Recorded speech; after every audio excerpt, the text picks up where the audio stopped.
Всем привет! Сегодня мы находимся в антикафе «Атмосфера», и гостями нашего выпуска станут ключевые личности первого студенческого мюзикла. Давайте с ними познакомимся. Арина Краева сыграла роль Татьяны Шуваловой, студентка 4-го курса факультета романо-германской филологии, интересуется иностранными языками. Значительное место в жизни занимает музыка, у нее за спиной 9 лет музыкальной школы, мечтает побывать в Сингапуре. Евгений Зибаев сыграл Михаила Ломоносова, студент 1-го курса филологического факультета. Увлекается поэзией, музыкой и научной деятельностью, играет на гитаре и фортепиано, пишет стихи и музыку. А вот с мечтой еще не определился, в поисках. Альбина Миневалеева сыграла роль императрицы Елизаветы, учится на 2-м курсе юридического факультета, занимается вокалом 6 лет, окончила музыкальную школу, всегда мечтала стать артисткой.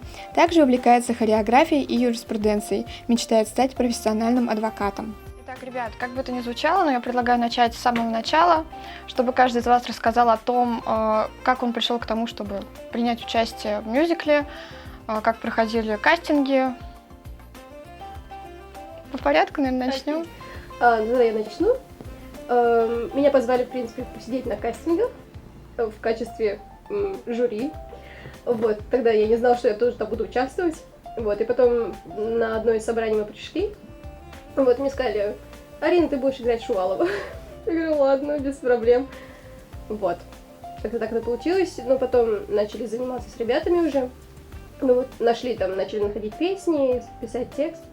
Вот. Ну, на кастинг я шел просто так, просто спеть. Я не думал, что это будет что-то глобальное. И думал, вообще это какая-то мелкая просто тусня, можно так сказать. Но когда я пришел первый раз на репетицию, после каникул, и услышал, что они песню на голоса разложили на 4 голоса, у меня аж весь мурашками покрылся, и тогда я понял, что это что-то действительно крутое будет. И так и получилось. Ну, я пришла на кастинг по объявлению ВКонтакте. Пришла, меня очень удивило, что было достаточно большое количество участников. Я 130-й, по-моему, выступала. Для меня это было очень волнительно. И причем мы проходили 2 тура кастинга, и я очень волновалась, пройду ли я или нет. Но все-таки хорошо, что я смогла их пройти. А время подготовки к мюзиклу — это как раз январь, это сессия. Да. Вот как вы совмещали это с учебой, во-первых, и во-вторых, как проходили репетиции?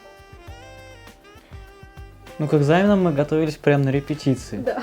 Просто как момент выдастся, сразу берем учебник, все читаем.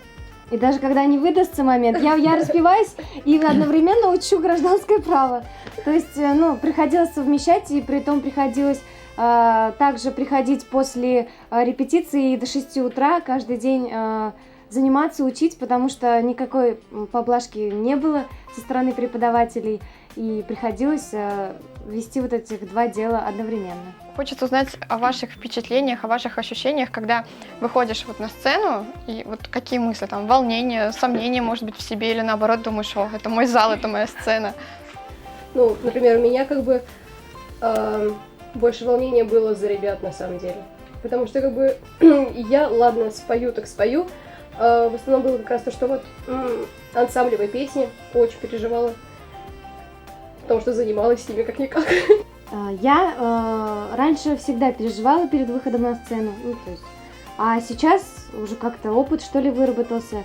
И я спокойно совершенно выхожу на сцену, но я очень сильно волновалась за одну вещь. Это не за то, как я спою, а волновалась за то, как я спущусь по лестнице на таких каблуках и с большим шлейфом. Ну, я, допустим, выступаю не очень часто, и поэтому, я думал, буду волноваться. Но это первое мое выступление, когда я, можно сказать, пел, потому что пою, говорю, потому что я говорю, а не для того, чтобы кому-то понравиться или, не знаю. Обычно на конкурсах как? Нужно занять первое место, показать себя с хорошей стороны, перед жюри покрасоваться. А в этот раз я пел, потому что я пою. Вот так, я не знаю, как объяснить. Ну, здесь просто фактор играет то, что не было между нами конкуренции. Не нужно было занимать какие-то места. Мы просто делали общее дело, мы поддерживали друг друга, помогали друг другу, поэтому было настолько легко и было таким счастьем выходить на сцену, делая именно Жена, это как дело. 2-я семья. Да. Да, мы даже группу назвали «Мюзикальная семья». Это вообще правда.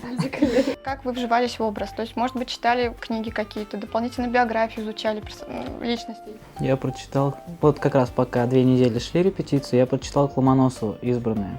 Ну, все его стихи, всю его биографию. Ну и чуть-чуть мне помогло понять его поступки, почему он так делал, для чего. Вы вживались в роли, вы играли этих людей, и может что-то общее с вашими персонажами? То есть, Женя, вот, например, ты говорил, что увлекаешься научной деятельностью. То есть такая же тяга к знаниям, как у Ломоносова? Да, мне интересно заниматься научной деятельностью. Я уже 4 года ей занимаюсь и, в принципе, достиг хороших результатов, когда еще в школе учился. И некоторые его мысли мне очень понятны. Но я не знаю, что общего нашли со мной и императрицей, потому что, когда я даже первый раз пришла на репетицию, Ариша послушала меня и сказала: «Ну ты слишком добрая, ну стань злой, ну ты так добро поешь». То есть мне пришлось работать над собой, даже где-то смотреть в зеркало, высокомерный взгляд репетировать, потому что мне, ну, на самом деле, далек этот характер от императрицы, но я постаралась вжиться в него. И ребята мне тоже помогли, постоянно называли меня императрицей, ваше высочество. Вот так и получилось. Кстати, это очень удивительно, то, что мы такие, ну, репетиция идет, бат, такие шутки. И Альбина такая веселая, такие, ладно, все продолжаем. И такой раз взгляд, то есть прям моментально так, оп, совершенно другой человек, такой взгляд, все. Какова была ваша реакция на то, что вам аплодировали? Не просто аплодировали, а аплодировали стоя. У меня были мурашки, особенно в тот момент, когда вот я еще не обращаю внимания на зал, пою, и получается зал встает, и в этот момент хлопушки как-то, и прям вообще такое ощущение кайфа, большого кайфа вообще. Большого счастья. Мы понравились, мы это сделали, это очень круто просто. Мы понравились, это самое главное. Донесли все, что мы хотели донести до зрителей. Ну, в принципе, вопросы закончились, но осталась одна маленькая просьба. Не могли бы вы ли спеть нам специально для Правком ТВ что-нибудь? Может быть, то, что вы пели в конце? Дай себе шанс. Потерпи. Давайте, и прям дай себе дальше. Просто. Давай припев. Давай просто. Тогда. Нет, ну тут мало, давай припев. Дай себе шанс. Дай себе шанс, нужно хоть раз поверить в себя.